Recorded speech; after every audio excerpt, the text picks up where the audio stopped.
So hello JNV class 9, क्या चला आप सबका and कैसे चल रही है आप सबकी पढ़ाई। आज हम लोग एक नए chapter conservation of plants and animal यानी कि पौधों एवं जानवरों का संरक्षण, जिसका ये इंट्रोडक्शन क्लास है। ओके, इस क्लास में हम लोग समझेंगे कि इस चैप्टर का मतलब क्या है, इस चैप्टर से क्या हम लोग समझेंगे, इस चैप्टर में आगे हम लोग क्या क्या पढ़ने वाले हैं। आज की इस क्लास में यही हम लोग समझने वाले हैं। ओके, तो फटाफट हम लोग 15 से 20 मिनट में ये क्लास को 15 से 20 मिनट में ये क्लास को हम लोग ख़त्म करते हैं, ताकि आप लोग भी आराम करो। बाकी हम लोग वन शॉट आएगी बहुत जल्द सारी चैप्टर्स की। ओके, वन शॉट भी आएगी, तो इसके लिए आप नॉर्मल लगभग आसान तरीके से समझते हुए चलो यहाँ पे। ओके, एंड जैसे कि जेनवी क्लास 6 का फॉर्म आ गया, तो आप लोग का भी फॉर्म अब कुछ ही दिन में यानी कि 10 दिन के अंदर आप लोग का भी फॉर्म आने का चांस है। ठीक, एंड नहीं भी आ सकता, कुछ भी हम लोग नहीं कह सकते इस टाइम पे, तो बस यही चीज़ है। एंड स्टार्ट करते हैं। सो देखो, इस चैप्टर से आप लोग एक चीज़ तो समझते आ रहे होंगे, कंजर्वेशन, यानी कि इस चैप्टर में हम लोग समझने वाले हैं कि पौधों और जानवरों को बचाया कैसे जाएगा। यानी कि बहुत सारे तरीके रहते हैं, बहुत सारे लोग होते हैं जो पौधों को और जानवरों को ख़त्म कर देते हैं। ठीक, बहुत सारे तरीके रहते हैं, बहुत सारी चीज़ें। अभी हम देखें, बहुत सारे एनिमल्स जो है वो पहले बहुत की ज़्यादा में संख्या में थे, एंड आज के टाइम वो बहुत कम है, बहुत कम। पहले टाइगर बहुत ज़्यादा हुआ करता था, अभी के टाइम पे टाइगर बहुत कम है, बहुत कम, जितना होना चाहिए। आप लोग चील देखे होंगे, बहुत सारे भाई गीध देखे होंगे, ऐसे बहुत सारे बर्ड्स हैं, फिर उसके बाद एनिमल्स हैं जो कि ख़त्म हो चुके हैं।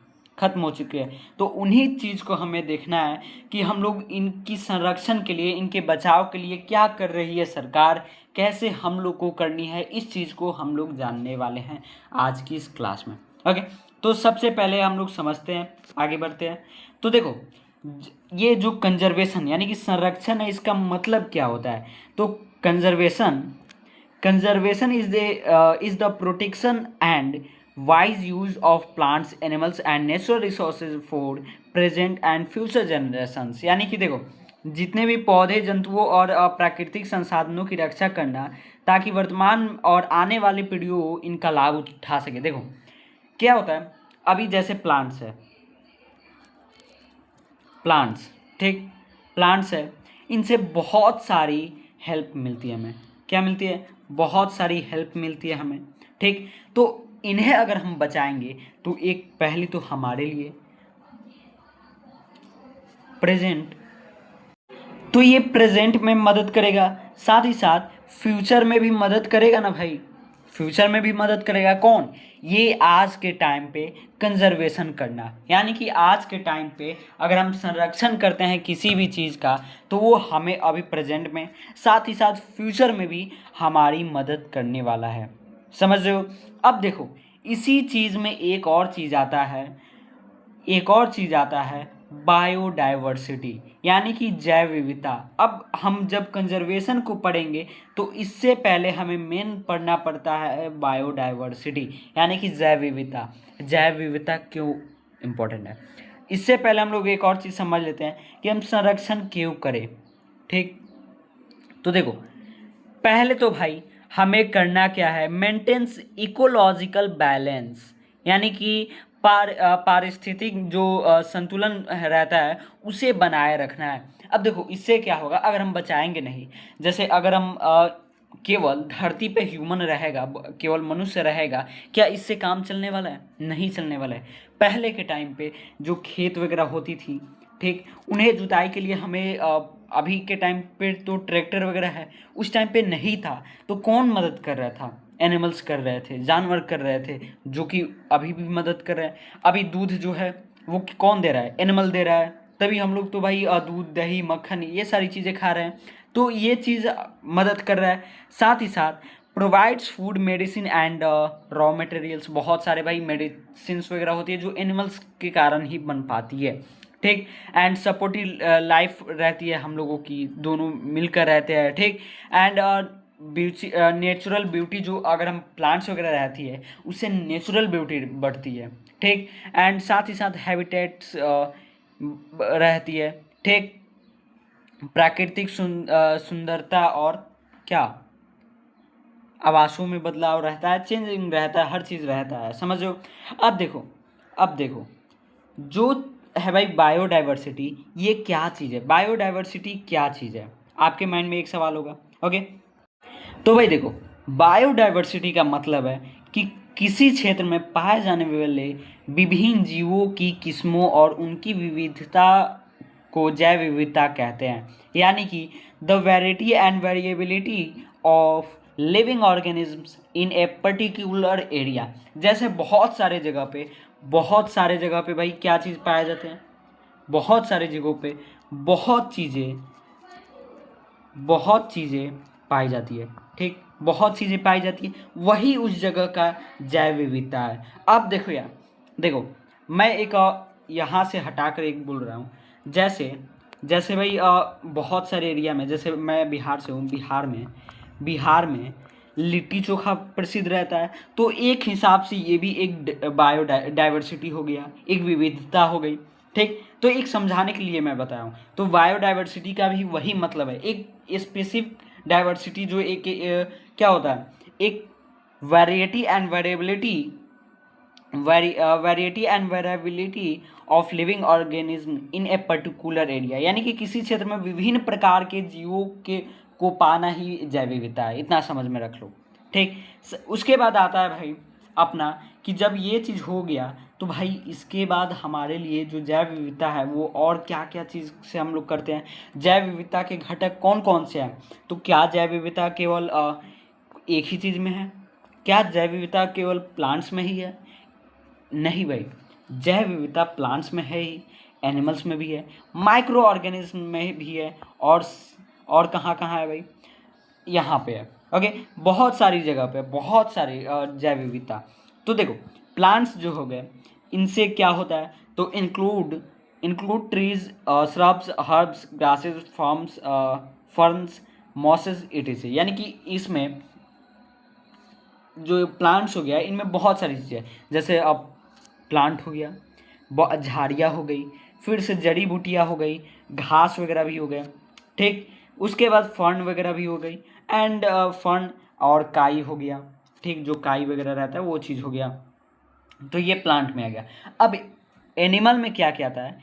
एनिमल में आता है, इसमें कीट हो गया, बहुत सारे कीट हो गए, मछलियाँ हो गई, पक्षियाँ हो गई, स्तनधारी जीव, स्तनधारी जीव होता है। फिर उसके बाद सरीसृप, उभयचर आदि होता है। यानी कि include insects, fish, birds, mammals और रेप्टाइल्स, एमिफिबियंस जो रहते हैं, ये एनिमल्स के अंदर आते हैं, ठीक। अब उसके बाद अगर हम बात करें माइक्रो ऑर्गेनिज्म में भाई सारी चीज़ें आती हैं। इसमें क्या क्या आता है? बैक्टीरिया आता है, फंगी आता है, एल्गी आता है, प्रोटोजोआ, वायरस, यानी कि बैक्टीरिया, कवक, शैवाल, प्रोटोजोआ, वायरस, ये सारी चीज़ें आती है। इन्हें बचाने के लिए अब देखो यार, अगर हम प्लांट बचाएंगे, बहुत सारे भाई प्लांट्स वगैरह है, ठीक, प्लांट्स, तो इन्हें बचाने से हमें क्या फ़ायदा मिलेगी भाई? प्लांट्स को बचाने से हमें ऑक्सीजन मिलेगी, ठीक, ऑक्सीजन मिलेगी। इससे बचाने के लिए हमें बहुत सारे भाई फ्रूट्स मिलेंगे, ठीक, फ्रूट्स मिलेंगे। इससे कहीं ना कहीं हमारे जो दवा वगैरह है, ठीक, दवा वगैरह, ठीक, तो वो चीज़ हमें मिलेगा, ये चीज़ होगा, ठीक। अब एनिमल्स की बात करें, एनिमल्स से होता क्या है? जब भाई तितलियाँ जो है, इससे बहुत सारी चीज़ें फ़ायदे रहती है तितलियों वगैरह से, जैसे मधुमक्खी हो गई, इंसेक्ट्स वगैरह हो गए, उनसे क्या होता है? जैसे आप हनी आप खाते हो, वो किसकी सहायता से बनता है भाई? वो इंसेक्ट्स की सहायता से बनता है, इंसेक्ट्स की सहायता से। अगर इंसेक्ट्स एक जगह से, पौधों से वो चीज़ इकट्ठा नहीं करेंगे, क्या अपने आप बन जाएगा? नहीं बनेगा। तो वो चीज़ है। फिश, बहुत सारे लोग भाई फिश खाते हैं, कहीं कहीं तो भाई फिश बहुत ज़्यादा प्रसिद्ध रहता है, जैसे बंगाल में मछली कढ़ी, मछली चावल आई थिंक है, तो वो चीज़ है। तो वो चीज़ है जो कि एक खाने के लिए है। अगर मछली नहीं रहता है तो भी कोई दिक्कत नहीं है, लेकिन वो चीज़ हम खाते हैं तो वो हमारी फ़ायदा ही देता है। हमारी जो आँखें हैं वो कमज़ोर नहीं होती है बहुत जल्द, समझो। बर्ड्स वगैरह, बहुत सारी ऐसी बर्ड्स होती है जो कि इन्वायरमेंट के जितने भी क्या बहुत ख़राब जितने भी गैसेज वगैरह हैं उन्हें अपने अंदर लेती है, वो अपने अंदर लेती है, बहुत सारे बर्ड्स वगैरह, ठीक। मैमल्स वगैरह जो अपनी संख्या में वृद्धि करती है, टाइगर से बहुत ज़्यादा फायदा रहता है हमें, बहुत ज़्यादा। ये एक देश की शान भी रहती है इससे, ठीक। उसके बाद माइक्रो ऑर्गेनिज्म, सूक्ष्म जीव से क्या फ़ायदा होता है? सूक्ष्म जीव से फ़ायदा क्या होता है? सूक्ष्म जीव से बहुत चीज़ फ़ायदा होता है। हमारी बॉडी पूरी सूक्ष्म जीव सेल से ही बनी रहती है, हमारी बॉडी। वैसे ही अगर हमारे आसपास में बैक्टीरिया रहता है, कवक रहता है, शैवाल रहता है, प्रोटोजोआ रहता है, वायरस रहता है, तो इससे बहुत सारी चीज़ें होगी। कैसे? बहुत फ़ायदेमंद है। देखो, जैसे आप दूध से दही जमते हुए देखे हो, दही, वो चीज़ किससे बनता है भाई? माइक्रो ऑर्गेनिज्म से बनता है। एंड माइक्रो ऑर्गेनिज्म में किससे? तो बैक्टीरिया से। बैक्टीरिया में किससे? लैक्टोबैसिलस से। तो माइक्रो ऑर्गेनिज्म फायदा है कि नहीं माइक्रो ऑर्गेनिज्म से? उसके बाद जब भाई आप खाते हो छोले भटूरे, ठीक, उसमें जो भटूरा होता है वो किससे बनता है? मैदा से। वो किसकी सहायता से उसकी आयतन में वृद्धि होती है? ईस्ट की सहायता से। ईस्ट क्या है? एक माइक्रो ऑर्गेनिज्म है। माइक्रो ऑर्गेनिज्म यानी कि सूक्ष्म जीव है। तो ये फायदा है ना भाई। हमारी बॉडी बहुत सारे सेल से मिलकर बनी रहती है, बहुत सारे माइक्रो ऑर्गेनिज्म से मिलकर बनी रहती है। जो चीज़ हम खाते हैं उसे पचाने के लिए भी माइक्रो ऑर्गेनिज्म हेल्प करता है, ये चीज़ है। उसके बाद आता है कि जैव विविधता का महत्व क्या है। जैसा कि मैंने बताया उस टाइम पे, अभी कुछ टाइम पहले, कि इससे पारिस्थितिक जो संतुलन है वो बना रहता है, यानी कि मेंटेनेंस, इकोलॉजिकल बैलेंस रहता है, ठीक। बहुत सारे food, medicine and raw materials वगैरह हमें प्राप्त होता है, ये चीज़ है। अब जैव विविधता के लिए खतरा क्या है, यानी कि थ्रेट्स ऑफ बायोडाइवर्सिटी, तो आवास का नष्ट होना, थ्रेट्स ऑफ बायोडाइवर्सिटी, जैव विविधता के लिए खतरे। जैव विविधता को जो खतरा है वो किसके कारण हो रहा है?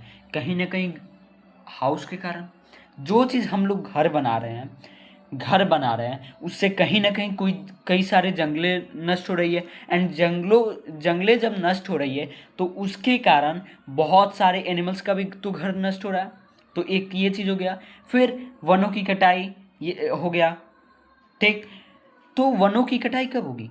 कहीं ना कहीं हमें वहाँ पे सड़कें बनानी हो, या कहीं ना कहीं हमें वहाँ पे घर बनानी हो। और घर बनाने की इतनी ज़्यादा क्यों आवश्यकता है?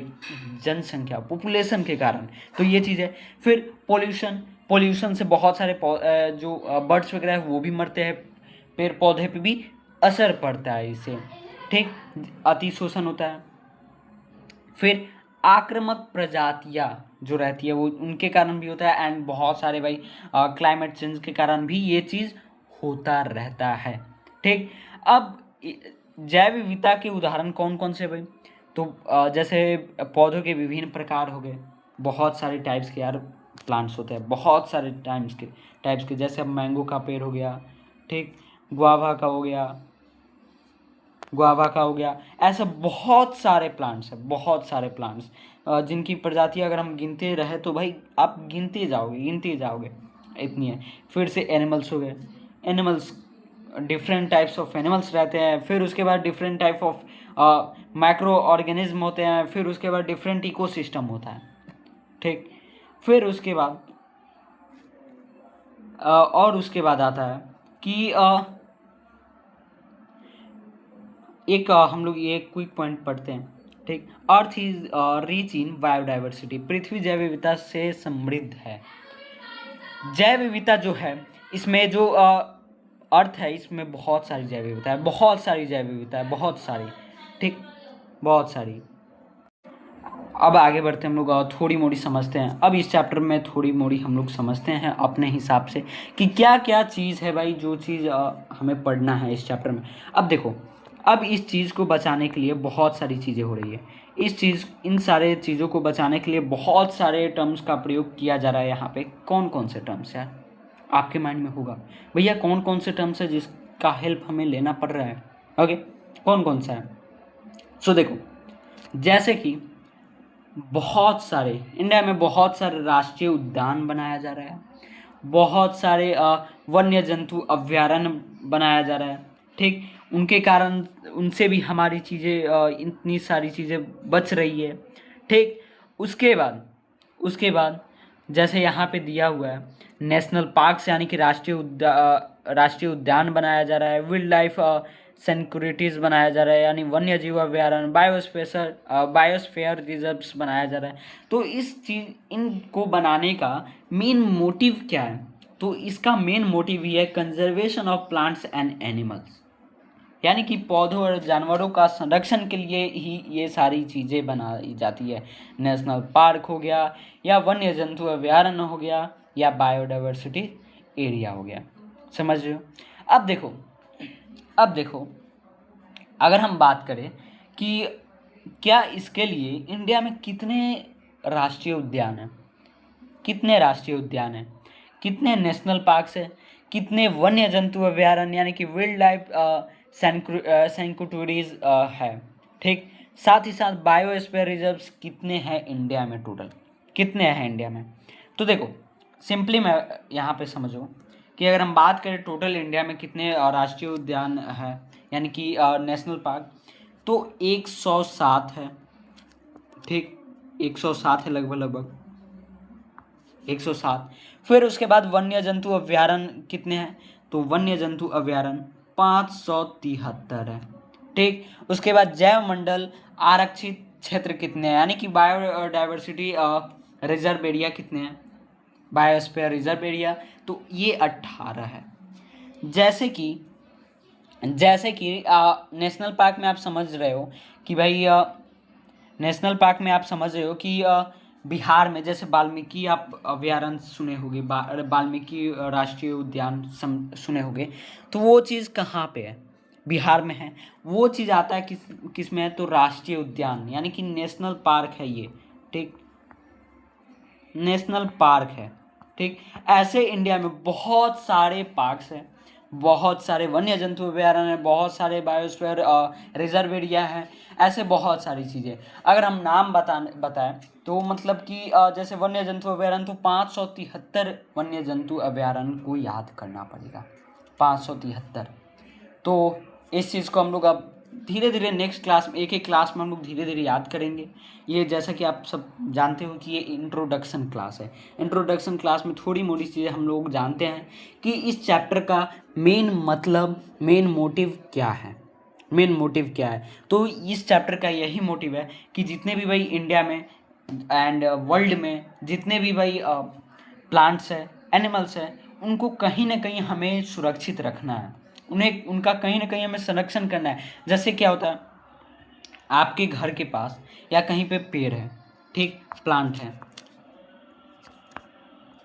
है, ट्री है, ठीक, उसे होता क्या है कि आप लोग काट देते हो, उसे तोड़ देते हो, लेकिन वो चीज़ नहीं करना है। कहीं ना कहीं वो हमें ऑक्सीजन देगा या कहीं ना कहीं हमें फ्रूट देगा, फल देगा। एंड देखो, जो भी प्लांट रहता है या ट्री रहता है, वो हमें फ्रूट और ऑक्सीजन दोनों साथ में देता है। इतना ध्यान में रखना, वो हमें कहीं ना कहीं फ्रूट एंड ऑक्सीजन देता है। बहुत सारे ऐसे पौधे पेड़ रहते हैं जो कि केवल ऑक्सीजन ही देते हैं। ठीक, ऑक्सीजन ही देते हैं, ठीक, ऑक्सीजन देते हैं। जैसे बहुत सारे जगह अलग अलग रहते हैं। जैसे अगर हम चल जाए पहाड़ी इलाका में, तो वहाँ पे बहुत सारे ऐसे ट्रीज़ दिखने को मिलेगा जिसे आप लोग अपने एरिया में नहीं देखे हो। जैसे अब उत्तराखंड चले जाओ, उत्तराखंड बहुत ज़्यादा पहाड़ी इलाका वहाँ पे भी है, वहाँ पे चले जाओ, वहाँ पे बहुत नए टाइप्स के, न्यू टाइप्स के प्लांट्स दिखने को मिलेंगे, न्यू टाइप्स के। समझ लो,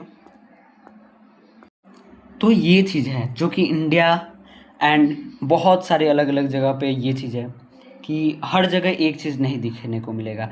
इसीलिए तो भाई ये इंडिया जो वर्ल्ड है, ठीक, अर्थ है, इसे बायोडाइवर्सिटी का खजाना भी कहा जाता है, खजाना कहा गया है, क्योंकि यहाँ पे ये जो अर्थ है ये किसके लिए अमीर है, किस चीज़ के लिए अमीर है।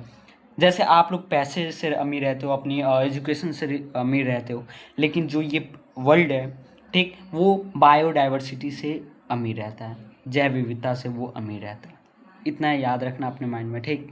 एंड अगर हम बात करें कि देयर आर अबाउट, मतलब कि भारत में लगभग 47,000 पौधों की प्रजातियां हैं, यानी कि there are about 47,000 species of plants in India, India में, ठीक।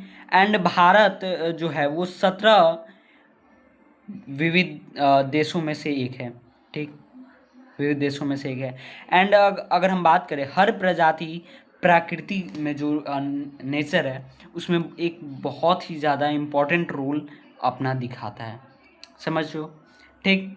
इतना समझ में आया क्या? इतना समझ में आया। एंड देखो बहुत सारे ऐसे प्लांट्स वगैरह है, एनिमल्स हैं जिन्हें काटने पे आपको जेल भी हो सकती है, बहुत सारी। अगर आप कोई भी अगर नॉर्मली आप जाकर कोई पेड़ काट दो जो ज़्यादा बड़ा हो, बहुत टाइम बहुत पुराना हो, जाकर आप काट दो, 100% अगर कोई कंप्लेन करता है फॉरेस्ट डिपार्टमेंट में, आपको जेल हो जाएगी। इस कारण से भाई आप लोग पेड़ पौधे वगैरह काटना बंद करना, ओके। बहुत सारे एनिमल्स को भी मारना बंद करो, वरना वो केस जाकर कर देंगे तो आप लोग चले जाओगे जेल पे, ओके। सो आप लोग ये क्लास बताना कि कैसा लगा, ओके। ये इंट्रोडक्शन क्लास है, मिलते हैं हम लोग नेक्स्ट क्लास में। अगर आपको ये क्लास अच्छा लगा हो तो एक लाइक करके चले जाना, ओके। एंड अगर आप इस चैनल पे नए हो तो एक सब्सक्राइब कर देना, बिकॉज यहाँ पे बहुत नई नई चैप्टर्स की पढ़ाई होने वाली है। एंड ये जैसे ही सिलेबस कंप्लीट होता है वन शॉट सीरीज स्टार्ट होने वाला है, ओके। मिलते हैं हम लोग नेक्स्ट क्लास में, बाय बाय एवरीवन।